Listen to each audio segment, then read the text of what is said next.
What do Jeff Bezos, Barack Obama, and Ivanka Trump all have in common? Well, they have all lived in one of Washington, D.C.'s most exclusive neighborhoods. Today, we're exploring Washington, D.C.'s most exclusive and richest neighborhood, where some of the most powerful live, and even one neighborhood has houses that can reach upwards of $30 million. By the end, you'll know exactly which neighborhoods house Washington, D.C.'s elite and why they choose them. By the way, if you don't know who I am, my name is Chris Colgan. I'm a realtor here in the DMV area, and every year, me and my team sell hundreds of homes to people just like you who watch our YouTube channel. So definitely hit that subscribe button. Let's get into where Washington, D.C.'s elite live. All right, so we got to talk about Kalorama. That's gonna be the first neighborhood I want to touch on. Now, like I said, this is actually a neighborhood where Ivanka Trump and the Obamas live, and they've actually neighbors. So it might be one of America's most bipartisan neighborhoods for sure, especially in a political city like Washington, D.C. This neighborhood was developed in the late 19th century for an enclave for wealthy families. Kalorama is located in northwest D.C., just minutes from DuPont Circle and downtown, offering easy access to the White House, National Mall, and Rock Creek Park. I mean, the location is absolutely phenomenal. And like they say in real estate, location, location, location. Now, notable residents are Jeff Bezos, who has a $23 million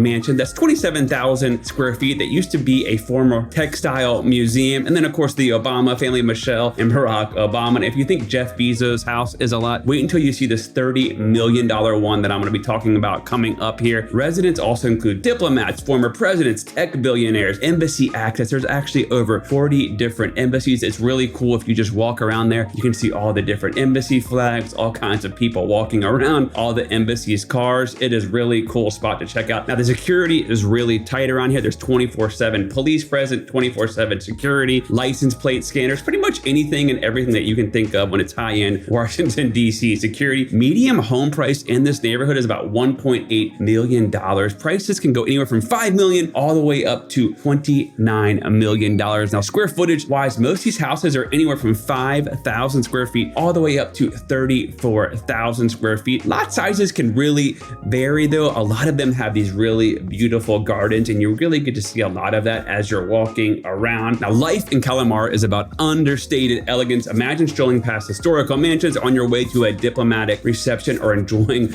quiet morning coffee in your private garden, of course, knowing you're surrounded by some of the world's most influential people. But Kalorama isn't the only most powerful address here in Washington, D.C. We got to talk about my favorite neighborhood, Georgetown. All right, so one of my favorite neighborhoods in all of Washington, D.C. It's located right against the border of Northern Virginia on the Potomac River is going to be Georgetown. Now, right in Georgetown, you have the most infamous movie scene of all time, the steps from The Exorcist. You have all kinds of tourists walking around looking at it. You also have the infamous Georgetown cupcakes and people just walking around doing the high-end shopping as well. Now, one of the cool things is you can have lunch right on the waterfront, and some of the condos and the Ritz-Carlton there have sold upwards of close to $10 million, if you can believe it. This really does have a sophisticated urban lifestyle, easy access to Georgetown University, Dunbarton Oaks. The neighborhood hosts all kinds of like crazy social events, high-end yard sales, farmer markets, gallery openings, charity things, pretty much going all the time. Now, M Street offers a lot of the high-end shopping and world-class dining, of course. Now, like I said, the most famous residents probably of Georgetown are going to be the Kennedys, with JFK Jr. and all the other people that have lived there as well. Exclusive waterfront properties. Some of them have private docks with stunning views of like the Capitol. You can literally walk around and see some like $10 to $15 million boats there. It's absolutely phenomenal. Now, a renovated row house in Georgetown can actually go upwards of $10 million. I've actually seen some with outdoor garage lifts that actually go up and down into the ground so people can have multiple high-end cars there. It is absolutely like phenomenal. And some of those houses, like I said, can go anywhere from $10 to $15 million. The median price is going to be around $1.5 million. Now, even if you didn't want to live in Georgetown, which obviously is very expensive, I would definitely go out and check it out. Like I said, it's one of the most famous places in all of the DMV. It's like living and stepping back in time without sacrificing modern comforts. Picture yourself hosting elegant dinner parties in a restored federal style home, or taking a leisurely stroll along the waterfront and just checking out your yacht. You know, that's what I usually do, right? Well, Georgetown offers a lot of historic charm. Our next neighborhood has a ton of privacy. Let's get into the next rich neighborhood here in Washington, D.C. Next, we got to talk about Massachusetts Avenue Heights, because this has the most expensive listing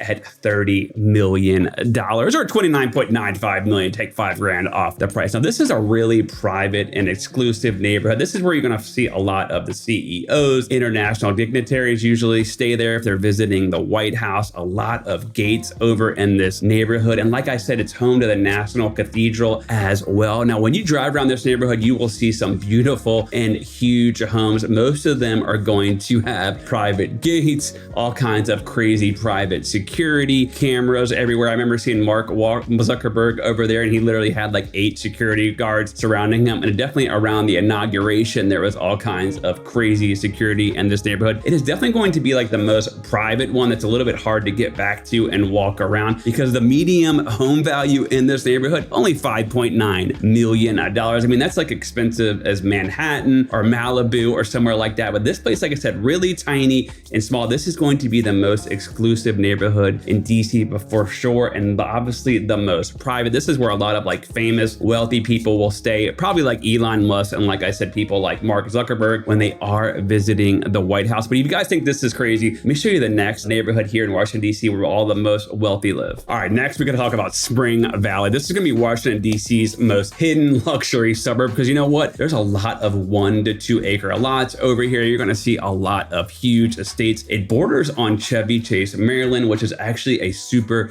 expensive area. Well, I think the average price in Chevy Chase is like $1.5 million. This is where a lot of Donald Trump's cabinet members live. A lot of Fortune 500 CEO companies members live over here as well. Home prices can go anywhere from $2.5 million all the way up to $10 million. Some of the homes are 4,000 to 20,000 square feet. Now, one of the things I said that I really like about this area that is really rare for a city like Washington, DC, you can get 1 to 2 acres. It is definitely a little bit further back, and like I said, close to the Maryland side, but you're gonna see a lot of underground bunkers, wine cellars, garages, private security like crazy, pretty much anything everything that you can think of, tennis courts, swimming pools. This is where people live. They usually have a family that they wanna have a little bit more space, because it definitely has more of a quiet suburban feel. You don't hear a lot of the street noises, tons of mature trees. This is really a neighborhood with a lot of generational wealth, where houses hardly ever go for sale, and it's a very tight-knit community. But I wanna talk a little bit more about these 4 neighborhoods, and let's see which one you wanna live in. All right, let's talk a little bit more about each of these neighborhoods and who they would be right or wrong for. First, we can talk about Kalorama. If you're a younger person and you're going to the clubs all the time, probably not the best neighborhood. If you want a lot of privacy and security, that would be the best spot for you. Georgetown is going to be wrong for families that are looking for space, or maybe you want a little bit of a yard. If you were really into history and walkable urban living, I definitely would move over into Georgetown. If I had the money, that's probably the first neighborhood that I definitely would buy a $10 million row house, of course, for. Massachusetts Avenue Heights, young professional socialites, definitely not the right place for you. If you're a CEO or official looking for an ultra luxury home, I definitely would check that out. Spring Valley is definitely not going to be a place if you're looking for nightlife. If you're a family that's affluent and you're looking for a bigger place with a lot of space, I definitely would check out that neighborhood for sure. But now let me tell you something, we know pretty much anything and everything about real estate here in the DMV. So if you are thinking about buying or selling a home, definitely hit me up. Email me info@colganteam.com. I'm also going to put my number up here. You can text me anytime, but my team and I would definitely love to help you. And by the way, guys, definitely subscribe to my channel.